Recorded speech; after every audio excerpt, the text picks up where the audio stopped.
Šoreiz parunāsim par kādu vīru vārdā Johans Gerhards. Iespējams, šis vārds neko daudz neizsaka, bet patiesībā viņa ietekme teoloģijas vēsturē ir bijusi milzīga.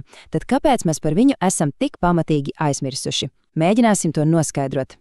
Un lūk, te arī ir tas lielais jautājums. Kā tas var būt, ka viens no pašiem svarīgākajiem luterāņu teoloģiem ir, gandrīz pilnībā pazudis no vēstures radariem? Tieši šī mīkla būs mūsu uzmanības centrā. Paskatīsimies. Mārtiņš Luters, Žans Kalvins, Filips Melanchtons, Mārtiņš Kemnits – šie vārdi ir pazīstami ikvienam, kurš kaut nedaudz interesējies par reformāciju. Tie ir milži, pamatakmeņi. Un tad Johans Gerhards. Viņa vārds vienkārši stāv malā. Kāpēc gan, ja reiz viņa devums bija tik iespaidīgs? Un te nu paliek pavisam interesanti. Jau 1635. gadā, tātad viņa paša dzīves laikā, Mihāls Valters rakstīja, ka luterāju teologu trijotnes virsotnē ir Luters, Kemnits un Gerhards. Jā, tieši tā, viņu nolika vienā līmenī ar pašu Luteru. Tas faktu, ka mēs viņu šodien gandrīz neatceramies, padara vēl jo dīvaināku. Labi, ķersimies klāt šīs mīklas atrisināšanai. Sāksim ar pašu sākumu. Kas īsti bija Johans Gerhards un kādā laikā viņš dzīvoja? Tātad pavisam īsi. Johans Gerhards dzīvoja no 1582. līdz 1637. gadam. Viņš bija vācu luterāņu teologs un mācītājs. Un nevis šāds tāds teologs, bet gan viena no pašām centrālajām figūrām tajā, ko sauc par luterāņu ortodoksijas zelta laikmetu. Viņu uzskata par nozīmīgāko savā tradīcijā uzreiz pēc Mārtiņa Lutera un Mārtiņa Kemnica. Un te mēs nonākam pie kaut kā ļoti būtiska Gerharda dzīvē. Viņa teoloģija nebija sausa akadēmiska teorija, tā bija dzimusi ciešanās. Lai saprastu viņa darbus, mums ir jāsaprot viņa dzīve, ko burtiski ielenca ciešanas. Mārtiņš Luteris reiz teica, ka par īstu teologu nevar kļūt to tikai lasot grāmatas. Ir vajadzīgas 3 lietas – orācio, lūkšana, meditācio, pārdomas par rakstiem un visbeidzot tentācio, pārbaudījumi, ciešanas. Un ja kāda dzīve bija šo 3 lietu iemiesojums, tad tā bija Gerharda dzīve. Paskatīsimies uz dažiem galvenajiem viņa dzīves notikumiem. Dzimis 1582. gadā, un tad jau pusauģa gados, 15 gadu vecumā, notiek traģēdija. Viņš pats knapi izdzīvo mēras sērgā, kas paņem viņa tēva dzīvību. Tieši šajā brīdī viņš dod solījumu kļūt par mācītāju. Vēlāk seko studijas, viņš kļūst par profesoru Jēnā, bet tad sākas 30 gadu karš, kas kļūst par fonu gandrīz visai viņa turpmākajai dzīvei. Bet karš nebija vienīgais posts. Viņa personīgā dzīve bija, vienkārši traģēdija virkne. Viņš visu mūžu mocījās ar smagām slimībām, zaudēja savu pirmo sievu Barbaru, drīz pēc tam, kad nomira viņu vienīgais bērniņš.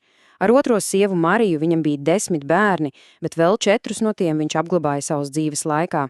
Iedomājieties to sāpļu daudzumu, tas nav brīnums, ka viņa teoloģija tik ļoti uzrunā tos, kas cieš. Un šajā visaptverošajā postažā 30 gadu kara laikā Gerhards nekur nebēga. Viņš palika savā amatā Jēnā, un stāsts ir tāds, ka 1631. gadā viņš pat esot palīdzējis paglābt pilsētu no izlaupīšanas. Tas parāda, kāds vīrs viņš bija, nelokāms pat pašā vētras acī.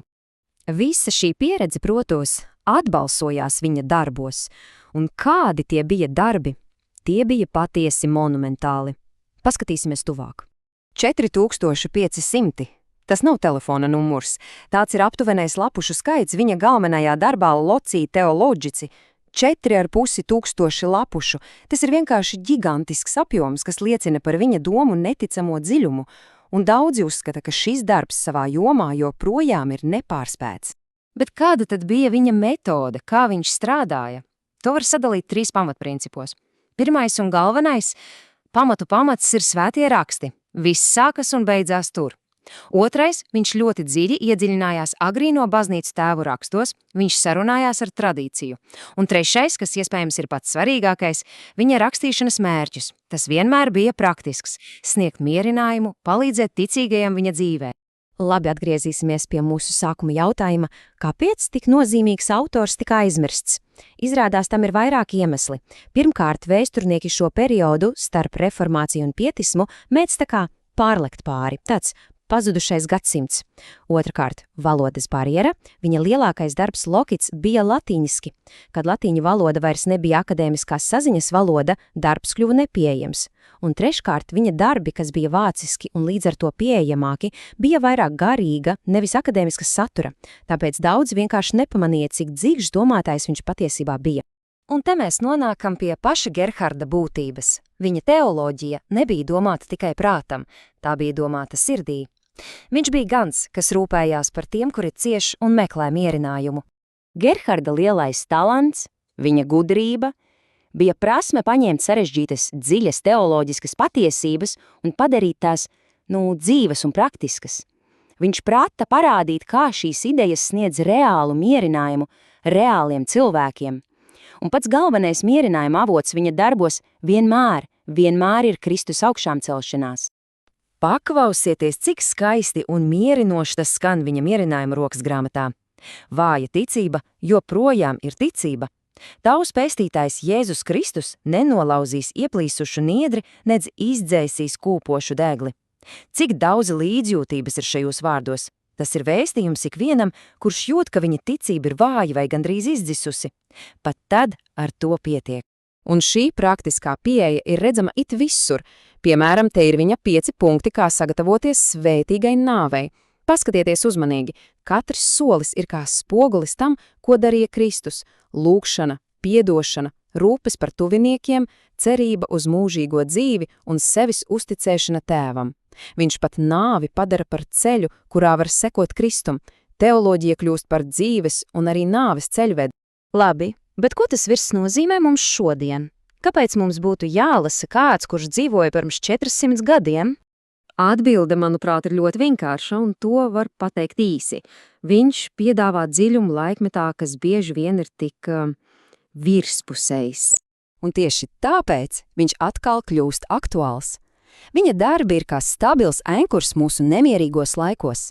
Viņš piedāvā patiesi dziļu, jēgpilnu teoloģiju tiem, kas ir noguruši no vieglās virspusējās kristietības versijām.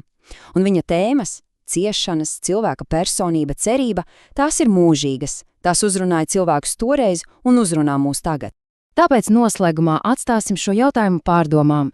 Vai sen aizmirsts teologs patiešām var piedāvāt atbildes uz 21. gadsimta jautājumiem?